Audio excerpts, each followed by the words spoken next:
Oke, assalamualaikum warahmatullahi wabarakatuh. Sebelumnya, perkenalkan, nama saya Fahrul Ardian Nugroho dengan NIM S1S1 190023 dari jurusan Teknik Informatika.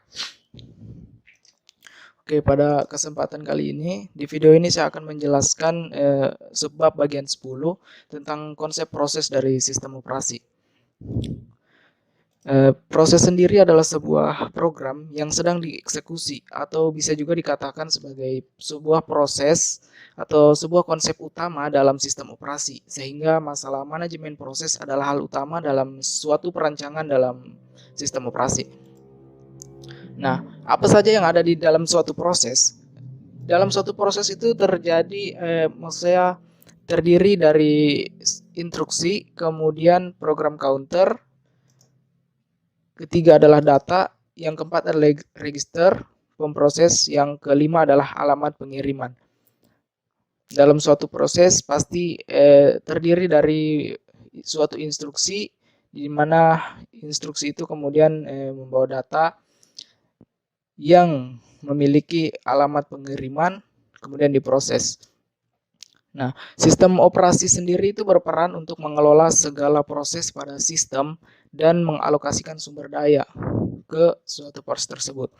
Kita dapat lihat di gambar di samping, Task Manager pada Windows terdiri dari berbagai aplikasi, contohnya Google Chrome, Microsoft Edge, Microsoft PowerPoint, Word, dan lain-lain. Nah, masing-masing aplikasi yang berjalan pada sistem Windows tersebut, sistem operasi telah mengalokasikan masing-masing besaran memori. Nah, selanjutnya adalah status proses.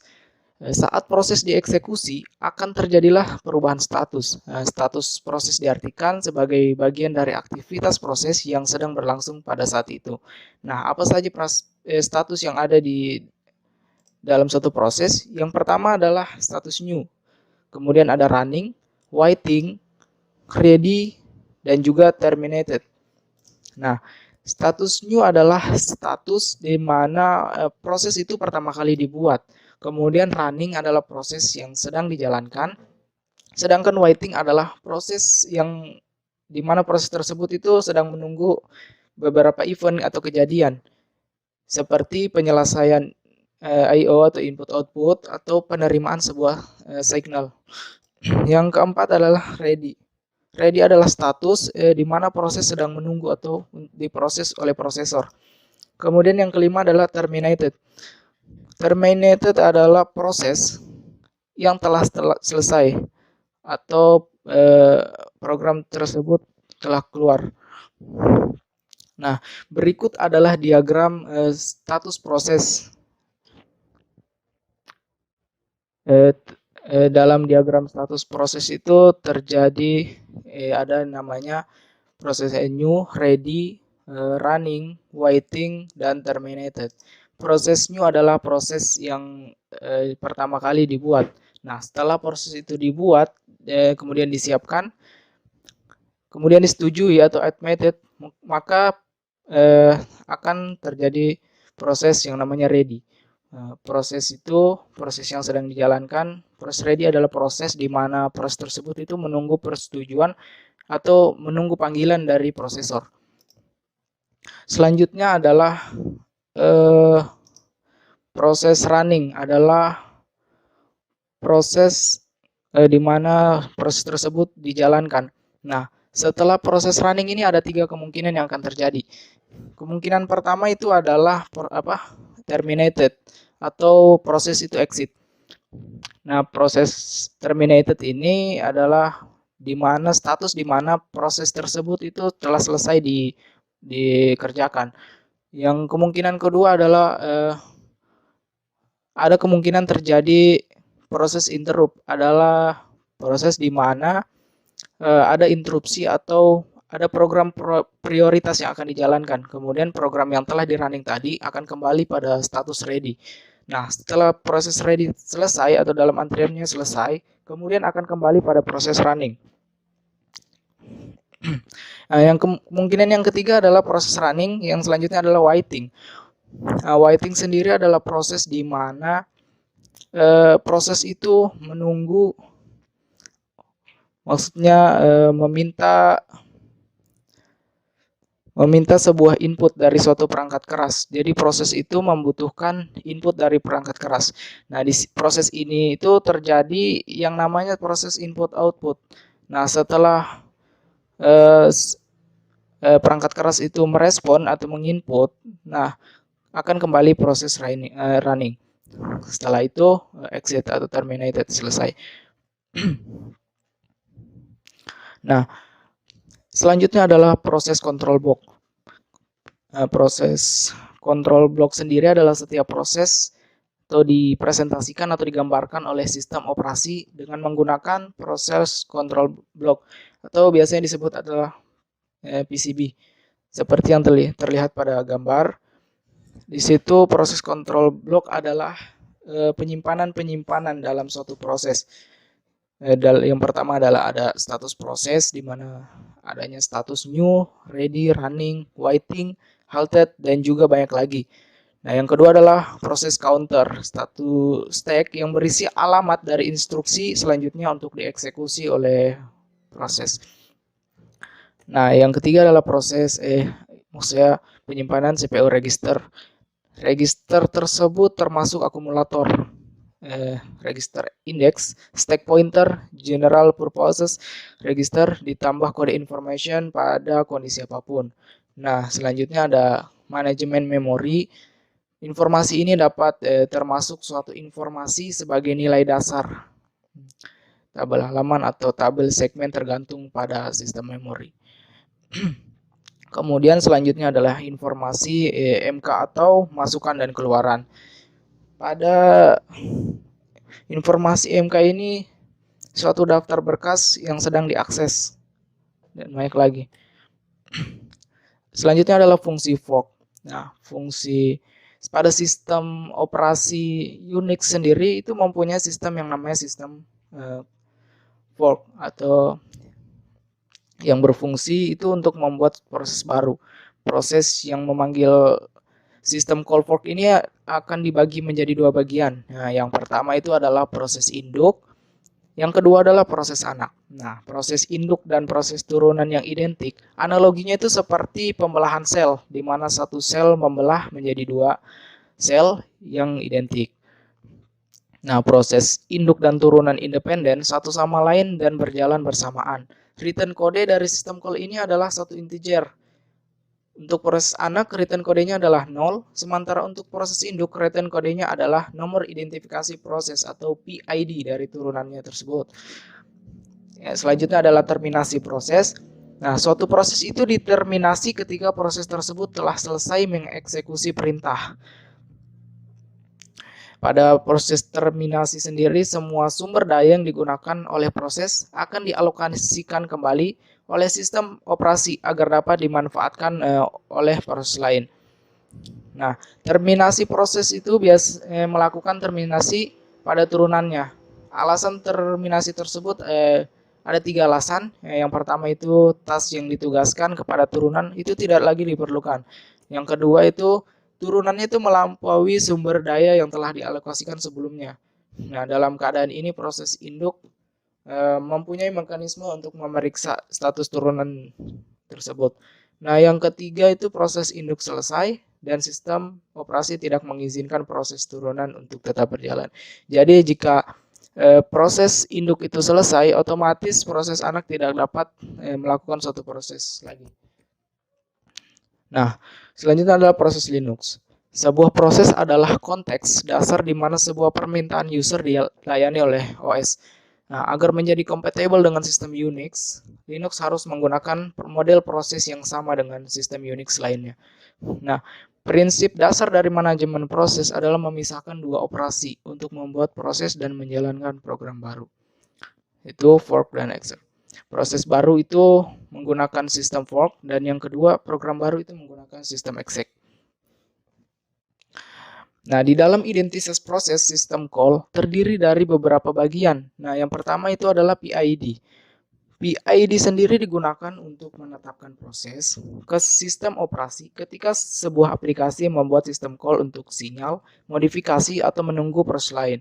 Yang kedua adalah credential, ya, di mana setiap proses itu harus memiliki hubungan antara user ID dengan grup ID yang menentukan hak sebuah proses. Yang ketiga yaitu register pemproses. Dapat diartikan sebagai dapat sedikit memodifikasi semantik of system call.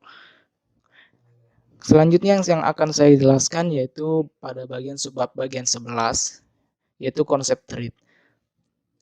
Nah, definisi dari multithreading sendiri adalah cara komputer untuk membagi-bagi pekerjaan yang dikerjakan sebagian-sebagian dengan cepat sehingga menimbulkan efek seperti menjalankan beberapa task secara bersamaan walau otaknya hanya satu. Nah, dalam multithreading ini sebenarnya proses itu dijalankan secara turut bergantian.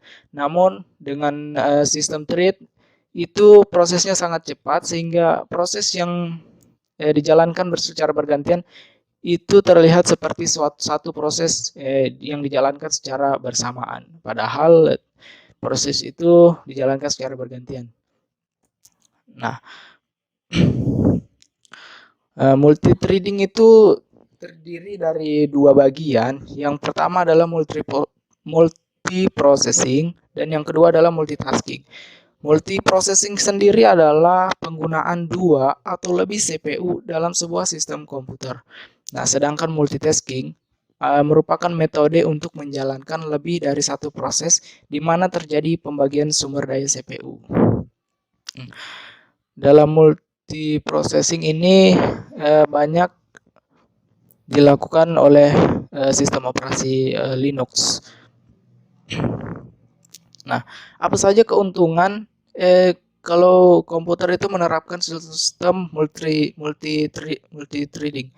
Nah, ada 4 bagian itu. Yang pertama responsif, dapat berbagi sumber daya, kemudian sangat ekonomis, dan yang keempat itu utilisasi arsitektur multiprosesor.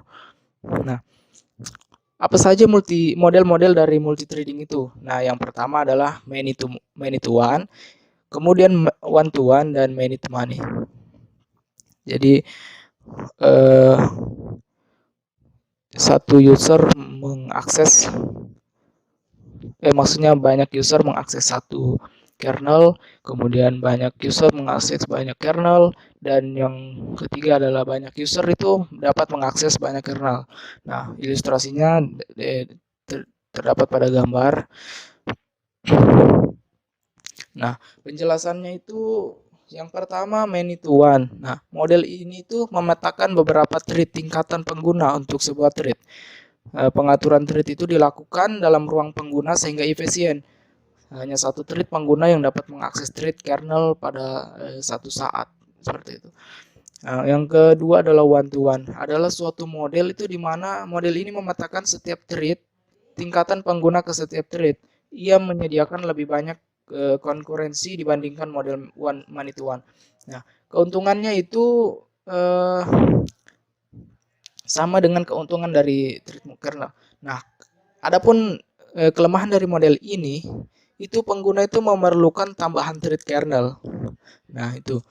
Nah, yang kemudian adalah many to many. Nah, model ini tuh multiplex, banyak thread tingkatan pengguna ke thread kernel yang jumlahnya sedikit atau sama dengan tingkatan pengguna. Model ini juga itu sering mengizinkan developer, model ini mengizinkan developer membuat thread sebanyak yang ia mau. Nah, materi selanjutnya adalah pustaka thread. Nah, pustaka thread atau yang lebih familiar dikenal dengan thread library. Nah, ini bertugas untuk menyediakan API atau application programming interface untuk programming dalam menciptakan dan manage suatu thread. Dalam pustaka thread ini terdiri dari dua cara dalam pengimplementasikannya. Yang pertama adalah menyediakan API dalam level pengguna tanpa dukungan dari kernel, sehingga pemanggilan fungsi itu tidak melalui sistem call. Jadi yang kedua adalah menyediakan API di level kernel yang didukung secara langsung oleh sistem operasi. Nah, pemanggilan fungsi call akan melibatkan sistem call ke kernel. Selanjutnya adalah pembatalan thread. Thread cancellation, dia itu adalah suatu pembatalan thread sebelum tugasnya itu selesai. Umpamanya, jika dalam program Java hendak mematikan Java Virtual Machine atau JVM. Nah, sebelum JVM dimatikan, maka seluruh thread yang berjalan itu harus dibatalkan terlebih dahulu sebelum menjalankan suatu proses. Dalam pembatalan thread ini terdapat dua jenis. Yang pertama itu adalah asynchronous cancellation dan yang kedua adalah deferred cancellation. Nah, apa itu? Yang pertama, asynchronous cancellation adalah suatu thread seketika itu juga membatalkan target. Yang kedua adalah deferred cancellation, suatu thread secara periodik memeriksa apakah ia harus batal. Cara ini memperbolehkan target thread untuk membatalkan dirinya secara terurut. Kemudian ada lagi thread pools. Nah, pada web server yang multi-threading ada dua masalah yang timbul. Masalah yang pertama adalah ukuran waktu yang diperlukan untuk menciptakan thread itu atau permintaan dibuang seketika sesudah ia menyelesaikan tugasnya. Nah, masalah yang kedua adalah pembuatan thread yang tidak terbatas jumlahnya sehingga dapat menurunkan suatu performa dari sistem tersebut.